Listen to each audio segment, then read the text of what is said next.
Hey guys, how's it going? It is your boy, Manga Man Drew, here to do a reaction and possibly review for Jujutsu Kaisen, manga chapter 157. And if we remember what happened last chapter, we had Megumi finally take out, gosh, I keep forgetting their name. I'll probably remember it as soon as I look it up. Give me a moment. Kirara.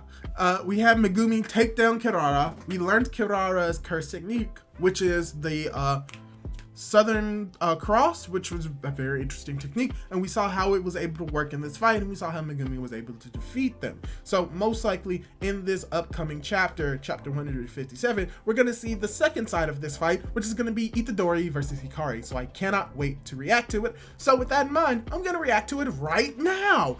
Jujutsu Kaisen chapter 157, titled Cog. So yeah, we're actually starting from the end of last chapter with Megumi trying to tell Kirara exactly what's going on, as he's like, please just listen. As you have Kirara saying, did you really plan that? You couldn't have known whether the doggy or you would get pulled. As you have him saying, I took a gamble, but I just realized that the one with the higher cursed energy output does the pulling. Oh, at first Divine Dog pulled me, but when I reinforced my cursed energy to guard against your attacks, the opposite occurred. As Kirara was like, oh shoot, he figured it out. Ah, dang it. As you have Kirara saying, for a first year, you're not very cute. Oh. As you have Megumi just getting on his hands and knees, it's like, I'm begging you, so please hear us out. As Kirara's like, fine, go ahead. As they hear like a noise coming out, Itadori has been apparently blasted out of the room, as Megumi's like, Itadori! As you have Panda's like, oh, well, I wasn't very useful. I mean, it's fine. As you have someone saying, clomp, clomp. Oh gosh, Hikari looks freaking ripped. I didn't know he looked like that jacked. As you have Itadori just looking at like, Fushiguro, Panda senpai, don't interfere. And she's like, oh, not taking me seriously, as he's going in for a punch, and I wonder what Itadori's gonna do. Oh gosh, he takes the, it's not even really a punch, it's like a knuckle palm strike to the face, and she's like, Itadori's getting destroyed, and she's like, this punk's not even resisting, coming from Hikari. And Itadori, just before he falls to the ground, pushes himself back up, blood just squirting from his nose. And she's like, he doesn't intend to dodge, as he's yelling, you're nuts. As we're getting a flashback to what happened inside the room, it's like, this isn't like the fight in Shibuya. This is all for making him accept me. So I won't dodge again, and I won't fight back again. He's like, cool, I'll listen to your spiel. And we have Itadori's like, not until, as long as you remain standing, this guy breaks. And they're like, Ken, they say they want your help, so listen to them. As he's like, didn't I just say I would? As they're like, questioning, like, wait, what? He's like, so we're good here? As he's like, why me, Itadori? This is the first time we've met, so why put your faith in me? And he's like, because all of my senpais say you're strong. And then it's like, that's what I thought. As he punches him again, it's like, what's with this punches? No matter how much or how little strength he puts behind them, they just hurt. It's like he's hitting me with a serrated bat. Oh gosh. When a sorcerer asks a sorcerer for a favor, it's understood that they'll be putting their lives on the line. So you had to show me right here and now that you've got the fever to make me do that. Instead, you came here on someone else's orders. What old man Yaga doing? He should be weeding out weaklings like you. As he's like, I don't have any fever. Huh? I'm just a cog. I'm a cog in the machine that sorcerers need to eradicate curses. And he's like, hey, are you for real? Cause it's damn boring. As you have Megumi's like, oh no, if he takes any more damage, Itadori, that's enough. As he's about to take another punch. And oh gosh, he gets thrown into like the upcoming sidebar, and he's like, hurts, right? According to Gojo, my cursed energy's got an edge. You dead yet? yo, Panda, Sea Urchin Head, take Itadori and get lost. Don't come, as Itadori just comes back and he's like, huh? He took 3 unguarded blows and I roughed him up before that too. What are you? And she's like, I'm just a cog, and cogs have a function. My function is getting rid of curses, and if you're necessary for that, I won't give up until you agree. But senpai, what's your function? And she's like, this kid, are these the eyes of a cog in fever?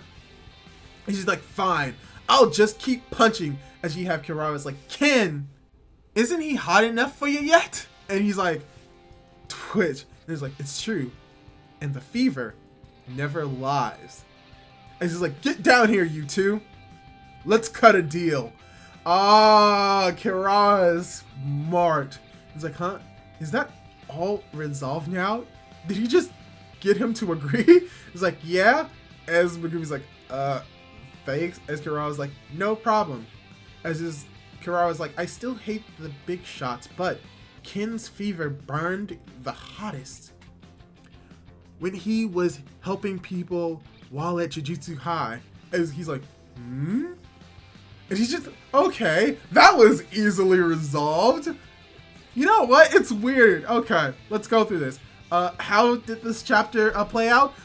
It was a lot of action. Like, there wasn't any strategy, nothing like that. We started off the chapter with Megumi most likely telling Kirara exactly what's happening and why they need their help. We don't actually see that, but we immediately get to see what they're doing. And the fact that Megumi is on the ground shows like how he's very serious, and the fact that he let go of Kirara. But pretty much from that moment on, we're just seeing just the fight between Hikari and Itadori. And I can't even really call it a fight. It's just Hikari punching Itadori and just Itadori taking the punch one after the other, as we're just getting like inner dialogue and inner monologues from both from Hikari as well as Itadori.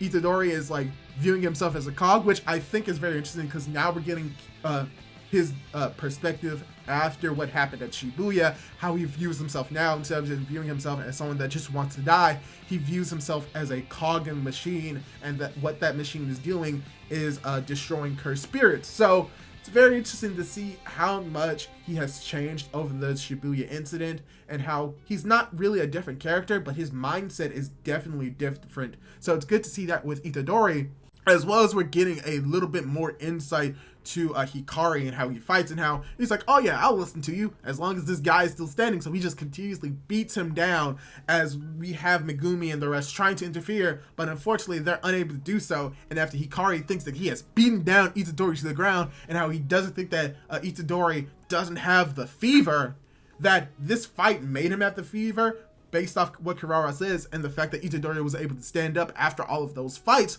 just shows that at the very least it seems very simple to have him immediately join.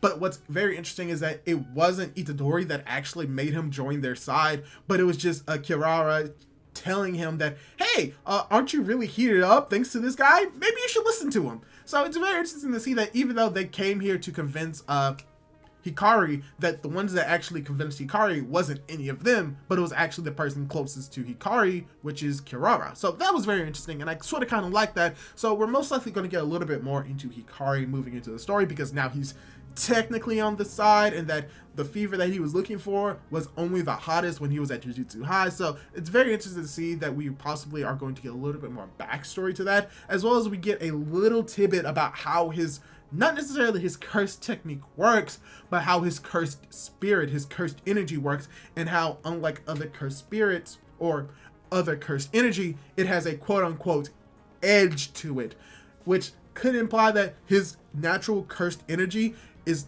like naturally different and just naturally stronger or naturally sharper, that just allows him to do normal hits harder than it would take for other people to put in more cursed energy. So we're going to get a little bit more into Kirara and his techniques as well as his cursed energy, and that's going to be very interesting to see moving forward, as well as we have now 2 new members of Itadori and Megumi's their team to try and rescue Gojo. So it's going to be very interesting to see where this is going to go from here, and I can't wait to read it and watch it and do all of that stuff. I say watch, but eventually this is going to get a season 2, so I can't wait to watch that when that comes out. So yeah, that's pretty much all I have to really say about this chapter. Hopefully you enjoyed the reaction / review of this chapter. I really enjoyed this chapter, and if you did, leave a comment down below. Or what did you think of Kirara, and do you think that it was too easy for him to get to their side, or do you think that it makes sense with the story being told? Leave that comment down below, as well as leave a like on this video if you liked it. Subscribe to my YouTube channel if you like this type of content, as well as hit that bell to be notified for whenever I upload more content like this. Do all that cool jazz, and hopefully I'll be able to catch you in my next video. Goodbye!